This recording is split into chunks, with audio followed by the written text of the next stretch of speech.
जय श्री राम। स्वागत है आप सभी का एक बार फिर से मेरे YouTube चैनल पर।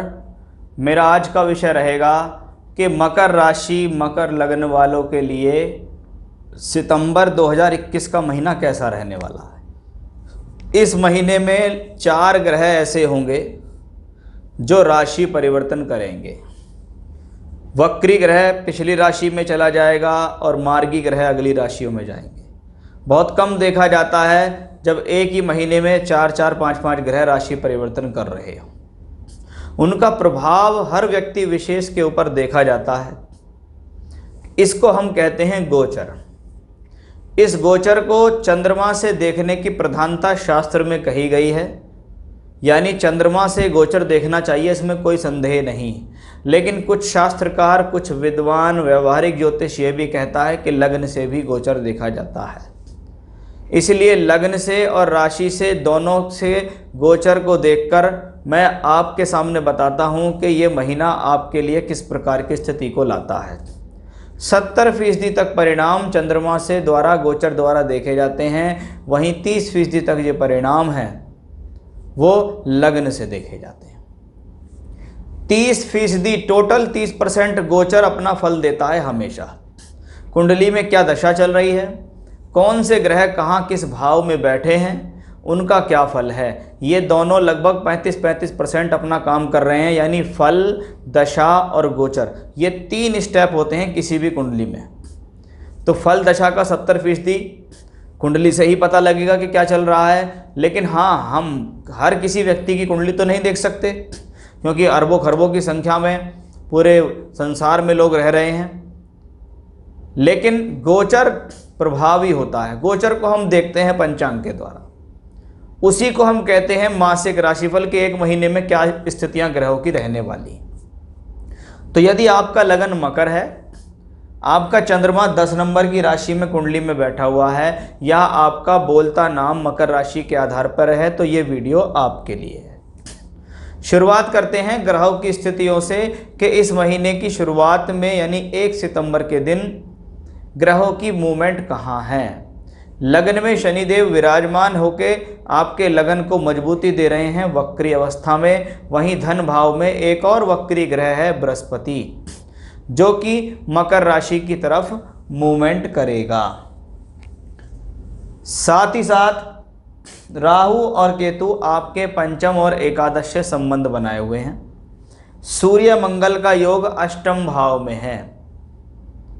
वहीं शुक्र और बुध का संयोग आपके भाग्य स्थान में बना हुआ है। तो ये तो थी ग्रहों की स्थितियां कि कौन सा प्लेनेट कहाँ किस भाव में चल रहा है। अब ये फायदा देंगे या नुकसान देंगे, उसके बारे में चर्चा कर लेते हैं। बहुत सामान्य सा सूत्र है कि जब 8वें घर में कोई भी ग्रह पहुंचता है तो वो अपने पूर्ण फल नहीं दे पाता है। खास तौर पे अगर वो ग्रह स्वभाव से अशुभ है, आपकी राशि का मित्र नहीं है, तो वो आपको ज़्यादा परेशान कर सकता है।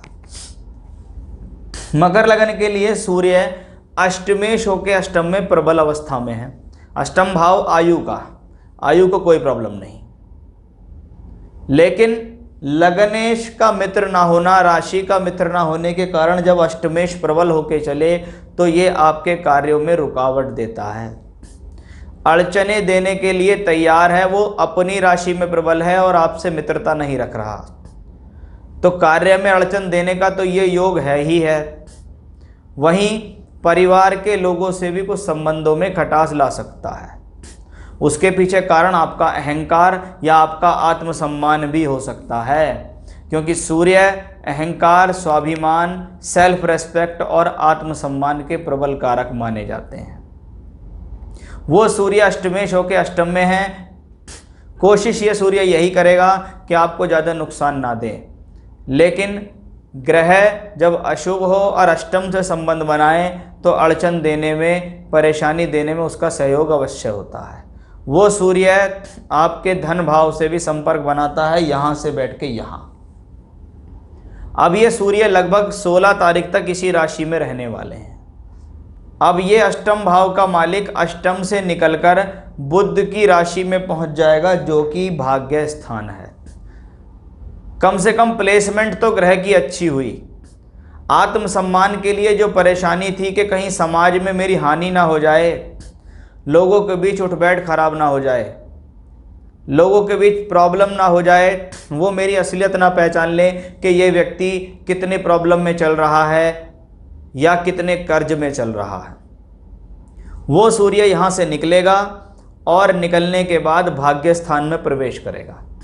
अष्टमेश का भाग्य स्थान में जाना भाग्य में अड़चने देता है, लेकिन सम्मान के लिए अच्छा हो गया कि कुछ ना कुछ तरीके से ईश्वरीय कृपा से, भगवान के आशीर्वाद से, आपके भाग्य की वजह से आप अपने कार्य क्षेत्र में फिर से कुछ सम्मान प्राप्त करने योग्य होने वाले हैं।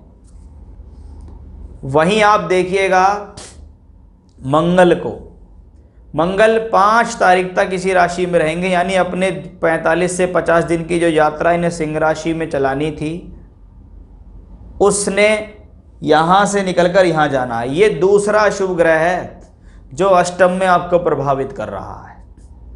ये मंगल 5 तारीख को यहाँ से निकलेगा और यहाँ से निकलकर इस ग्रह की पोजीशन पहुँच जाएगी भाग्य स्थान में, यानी अष्टमेश के साथ मंगल का योग बनेगा।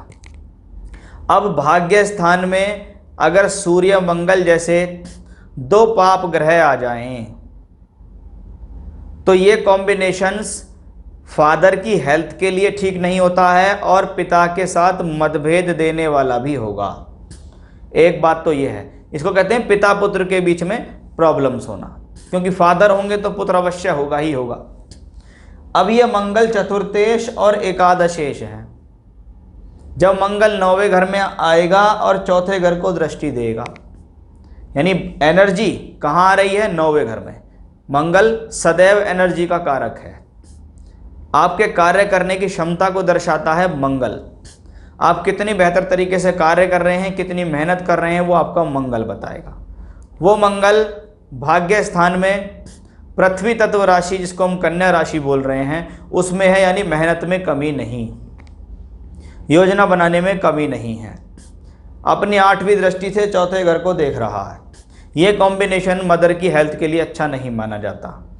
एक बात, अचानक से भूमि से संबंधित कोई परेशानी देने का योग है। कोई भूमि बेचनी पड़ जाए, कोई वाहन बेचना पड़ जाए, या कोई चीज़ आप घर की ऐसी बेचें जिससे आप अपने खर्चे को पूरा करें। एक बात। दूसरा, चौथे घर से प्रॉपर्टी मकान देखते हैं तो ऐसा हो सकता है जो लोग किराए पर रेंट की स्थिति में रहते हों, उनको अचानक से किराया मकान मालिक बोले कि भाई अपना खाली कर दो, कहीं दूसरी जगह आप देख लो, क्योंकि ये मंगल की 8वीं दृष्टि है। मंगल की अष्टम दृष्टि जिस भाव से संबंध बनाएगी वहाँ से कुछ विच्छेद या अलगाव करती है, प्रॉब्लम के साथ करती है। वहीं साथ ही साथ ये मंगल एकादशेश भी हैं। एकादश का मालिक भाग्य स्थान में हो, आपके द्वारा की गई मेहनत का संबंध लाभ और भाग्य से हो गया है। मंगल का तीसरे घर से भी संबंध है, इसलिए आप फायदा लेंगे, लाभ आपको होगा। जो भी मेहनत आप करेंगे उसका सोर्स ऑफ इनकम के तौर पे कह लीजिए या कुछ प्राप्तियों के तौर पे कह लीजिए, होगा ही होगा फायदा, क्योंकि मंगल लाभ भाव के मालिक हैं। लाभ का भाग्य से संबंध बनने का मतलब ही यही है कि ये मंगल लगातार किसी न किसी प्रकार से आपको सोर्स ऑफ इनकम बना के देंगे। ये ग्रह आपसे हमेशा ये कहेंगे कि भैया मैं तो तैयार हूँ पैसा देने के लिए, तुमको कुछ भी करूँगा, कहीं ना कहीं से पैसा ला के रखूँगा। मंगल की चौथी दृष्टि जब 12वें घर पे पड़ रही हो तो एक्सपेंडिचर रुकते नहीं हैं। एक तरफ से पैसा आता है, दूसरी तरफ से चला जाता है, एक तरफ से पैसा आता है, दूसरी तरफ से चला जाता है। वो मूवमेंट इसी कारण होता है। अब आप देखिए, आपके भाग्य स्थान में शुक्र बुध की युति महीने की शुरुआत में दिखती है, जहां पर बुध उच्चस्थ अवस्था में है, शुक्र नीच है।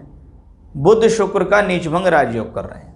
अगर बुध शुक्र की युति को कहें तो इसको इंटेलिजेंसी के मामले में अच्छा माना जाता है, शिक्षा के हिसाब से अच्छी मानी जाती है, बुद्धि के हिसाब से अच्छी है, अच्छी भाषण शैली, अच्छी भाषण शक्ति देने के लिए अच्छी है। कौन है? शुक्र। आपके लिए योग कारक है। केंद्र और त्रिकोण दोनों का स्वामित्व लेकर ये ग्रह भाग्य स्थान में नीचस्थ अवस्था में है, जिसको बुध जो कि भाग्य स्थान का स्वयं मालिक है उसका नीचभंग राजयोग करता है। यानी ये शुक्र हानिकारक है ही नहीं। केंद्र त्रिकोण में बैठे हुए नीच के ग्रह हानिकारक नहीं होते जब तक कि वो पीड़ित ना हो।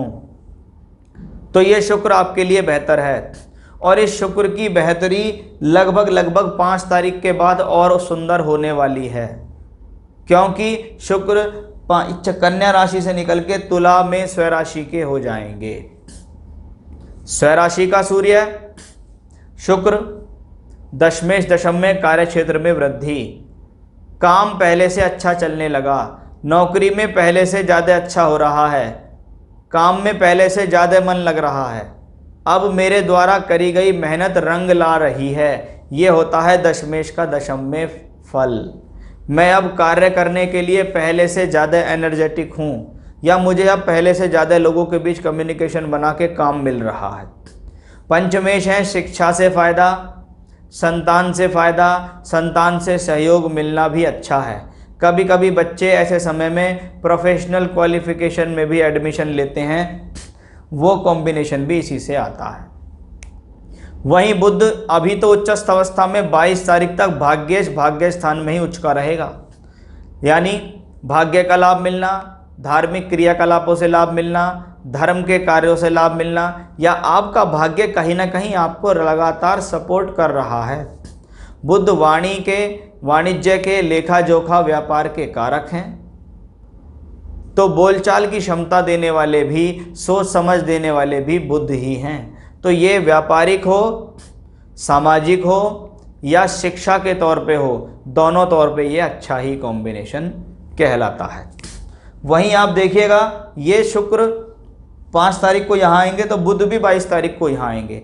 अब ये जो राजयोग बन रहा था अब तक पंचमेश, दशम और नवम का भाग्य ही स्थान में बन रहा था, जिसको हम राजयोग धनयोग दोनों की संज्ञा देंगे।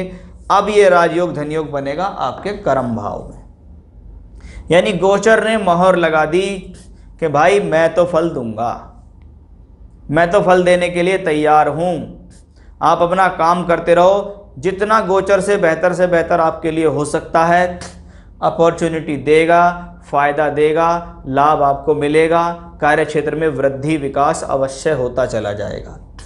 तो ये सूर्य मंगल की युति भी आपको कुछ आराम देगी, उसके बाद शुक्र बुध की भी। सूर्य मंगल जब भाग्य स्थान में पहुंचेंगे तो 22 तारीख तक बुध उसी राशि में रहेंगे। अब यहाँ पर जो बुध है जिसको हम इंटेलिजेंसी का कारक कहते हैं, यह सूर्य मंगल की गिरफ्त में होगा। कौन है सूर्य? अष्टमेश है, और मंगल भी मैलेफिक है। तो आपको अपनी बुद्धि को भ्रमित नहीं होने देना है, अपने आप पर संयम रखना है, एग्रेशन से बचना है, किसी प्रकार की जल्दबाजी नहीं करनी है, ऐसा कहता है आपका ये कॉम्बिनेशन। शनिदेव को आप देखिएगा बहुत अच्छी अवस्था में है। अस्तवस्था इसलिए अच्छी है कि लग्नेश लगन में है, भले ही वो वक्री हो, लेकिन प्लेनेट अपने हाउस में होता है तो लगातार लड़ने की क्षमताएं देता है, संघर्ष करने की क्षमताएं देता है, क्योंकि लगन में धनु, लगन को कहते हैं तनु भाव, हमारे शरीर का भाव है। मेरे शरीर का मालिक शरीर में बैठा है, कैसा भी है मैं अपनी परिस्थितियों से लड़ रहा हूं, जीत रहा हूं। वो शनि यहाँ प्रबलता के रूप में विराजमान है, वक्री भले ही है लेकिन मैं इसको कोई खराब नहीं मानता। अब इसके पीछे पीछे एक ग्रह और है, वो बृहस्पति है। कहने को बृहस्पति 2 खराब स्थान का मालिक है। जब 2 खराब स्थान का मालिक धन भाव में होता है, व्यक्ति को धन के लिए तंग करता है, धन के लिए परेशान करता है बृहस्पति। मकर लगन, मकर राशि वालों के लिए दूसरे घर में बैठा बृहस्पति हो, उसकी महादशा अंतरदशा प्रत्यंतर चल रही हो, तो आपको धन के लिए तंग होना पड़ेगा। बहुत लोग मिले हैं जिन्होंने ये कहा मकर राशि वाले के हम बहुत परेशान हैं। ये बृहस्पति वक्री है। वक्री का मतलब है एक ऐसा प्लेनेट जो सूर्य से तो दूर है, लेकिन ये वक्री ज़्यादा अच्छा नहीं है, क्योंकि ये पीछे की तरफ मूव कर रहा है। ये अतिचारी प्लेनेट है कि ये अभी 14 सितंबर के बाद मकर राशि में आएगा, 1 महीने 5 दिन इसी राशि में रहेगा, फिर वापस निकल के ये यहाँ जाएगा। तो इस महीने की 14 तारीख को जैसे ही बृहस्पति इस राशि में आएंगे, स्वग्रही शनि, लग्नेश शनि, राशि के स्वामी से शनि संपर्क बनाएगा। कहते हैं लगन में बैठा हुआ कोई ग्रह हो, लगन में आया हुआ कोई भी ग्रह हो, वो बुरा नहीं कर पाता है। भले ही संघर्ष को बढ़ाता है, लेकिन वहाँ आकर उसे अच्छे फल देने की प्रेरणा मिल जाती है। बृहस्पति अपने आप में नेचुरल शुभ हैं, बेस्ट बेनिफिक हैं, लेकिन जब द्वादशेश तृतीयेश होके आए, थोड़ा सा हेल्थ के लिए अच्छा नहीं माना जाता। धन के लिए अगर मैं कहूँ तो ये उससे तो कुछ बेहतर पोजीशन है, क्योंकि यहाँ पे तो ये व्यय भाव और तीसरे भाव का मालिक धन को परेशान कर रहा है, लेकिन यहाँ ये धन को परेशान न करके शरीर में आया है, और वहाँ पे शरीर का मालिक मजबूत है, इसलिए ये कॉम्बिनेशन आपको प्रॉब्लम नहीं देगा। यानी ये बृहस्पति आपको अवश्य किसी ना किसी प्रकार से सपोर्ट करेगा। आपको शनि की महादशा अंतर प्रत्यंतर है, बृहस्पति की महादशा अंतर प्रत्यंतर है, आपकी मकर लगन या मकर राशि है, तो ये जो शनि बृहस्पति का कॉम्बिनेशन है, ये कुछ ना कुछ पुनरावृत्ति करा सकता है। क्योंकि जब शनि गुरु का योग पिछले समय में आपके साथ था और आपके साथ कोई अच्छी घटना हुई, आपको कोई ना कोई फायदा हुआ, तो फिर से ये फायदा कराएगा। लेकिन कभी भी ग्रह का स्वामित्व नहीं भूलना चाहिए। वो व्यय स्थान का मालिक है, अगर पैसे कमा देगा तो पैसे गवा भी देगा, जितना आएगा उतना चला भी जाएगा। तो ये जो युति महीने सवा महीने होने वाली है, इसके लिए अगर मैं कहूँ तो ये कोई बहुत बढ़िया संकेत तो है नहीं, लेकिन इससे घबराने की भी जरूरत नहीं है, क्योंकि लोग बाग कहेंगे नीच का बृहस्पति वक्री होने वाला है, आपके लिए बहुत प्रॉब्लम कर देगा, ये हो जाएगा वो हो जाएगा। पता नहीं कौन सा ज्योतिष लगाते हैं, लेकिन नॉर्मल तौर पे तो यही है कि ग्रह एक अच्छे भाव में आ रहा है। ग्रह जहाँ का मालिक होता है, जहाँ बैठता है, दोनों प्रकार के फल को अपने अंदर ग्रहण करता है। अगर वो आपके एफर्ट्स को बढ़ा रहा है तो वो आपके एक्सपेंडिचर को भी बढ़ा रहा है।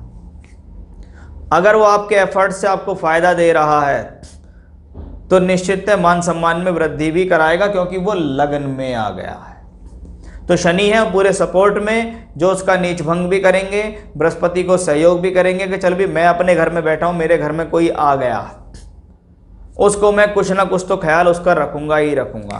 क्योंकि शनि बृहस्पति तो बहुत दिन से शनि की राशियों में ही घूम रहे हैं, कभी मकर में, कभी कुंभ में, कभी मकर में तो कभी कुंभ में।